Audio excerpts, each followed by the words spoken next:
Magandang araw pong muli sa inyo at welcome sa ating araw-araw na pagpapala. Araw-araw ay nagbubuhos ang Diyos ng pagpapala upang maranasan po natin ang kanyang biyaya at kabutihan. Manalangin po tayo. Ama, sa pangalan ni Jesus, kami po ay lumalapit sa iyo at patuloy na nagtitiwala na ikaw ay Diyos na mabuti, Diyos na nagmamahal sa amin. Samahan mo po kami sa aming maikling pagbubulay-bulay at mas higit pa po namin makilala ka sa mas malalim na kaparaanan. Sa pangalan ni Jesus. Amen. Amen. Alam niyo po, sa Psalms 27, naririto po yung, ang author po nito ay si King David.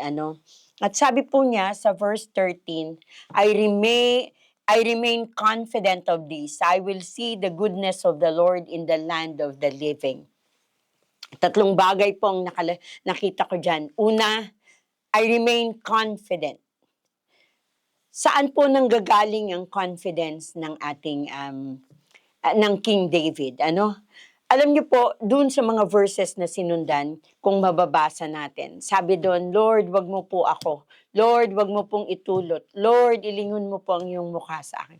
So, doon, ipinapakita yung kanyang agam-agam.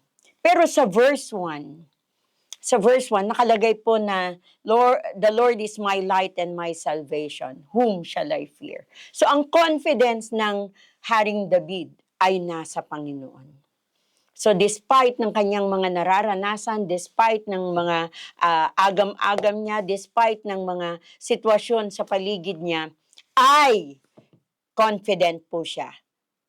Saan daw siya? Ano daw yung confident siya? Sabi doon, I will see the goodness of the Lord in the land of the living. I will see the goodness of the Lord. When we speak of the goodness of the Lord, it speaks of God's love, His kindness, His favor. So sinasabi ni Haring David dito na makikita niya ang goodness ng Lord, ang favor ng Panginoon, ang kabutihan ng Diyos, despite ng nangyayari sa paligid niya. Kailan? Sabi po sa verse sa dulo, in the land of the living. Ibig sabihin habang nabubuhay siya. Yes, kapatid, habang nabubuhay tayo, maaasahan natin ang kabutihan ng Panginoon, ang kanyang pag-ibig, ang kanyang pabor. Pwede nating pagtiwalaan yon. Paano? Tatlong bagay din sa verse 14. Sabi niya doon, wait for the Lord. Una, paano mag-wait for the Lord? Una, be strong. Magpakatatag daw po tayo. Take heart. Sabi niya, be strong, take heart, and wait for the Lord. Una, be strong. Magpakatatag, palakasin natin ang ating sarili. Paano?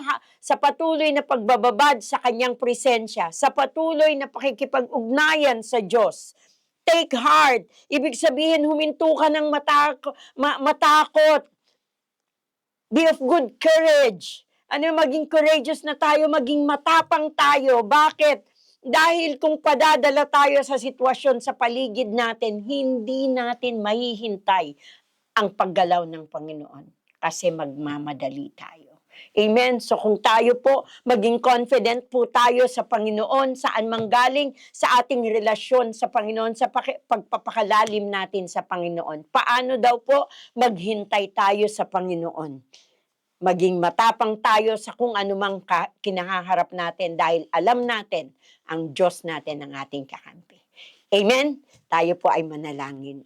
Ama, sa pangalan ni Jesus, salamat po sa iyong katapatan, salamat po sa iyong kabutihan. Lord, let you alone be our confidence, Lord. Sa iyo lamang namin inilalagak ang aming confidence, Panginoon. Steady mo ang heart namin, Panginoon, at sa iyo lamang kami nagtitiwala.